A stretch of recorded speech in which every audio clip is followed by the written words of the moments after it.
guys, what's up and welcome back to tonight's special. Today we are gonna be making chewy chocolate coconut oatmeal cookies. I know it's a long name, but trust me, it's worth making these cookies. It's super easy, very simple ingredients, and oh my god, they're just gonna be so chewy and just chew it, and it's like, you know, I couldn't even explain the texture. If you guys have tried my chewy chocolate chip, the best chewy chocolate chip recipe, then the texture is same. It's just the flavors are absolutely different and so good. So let's just dive into the recipe and start making it.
Recipe is done. It came out super delicious, chocolatey, coconutty, and the coconut is very mild.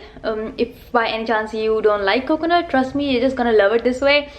And it's chewy, it's just melts in your mouth once you take it out and let it cool and have a warm cookie. You can have also enjoy with some milk. It's so good.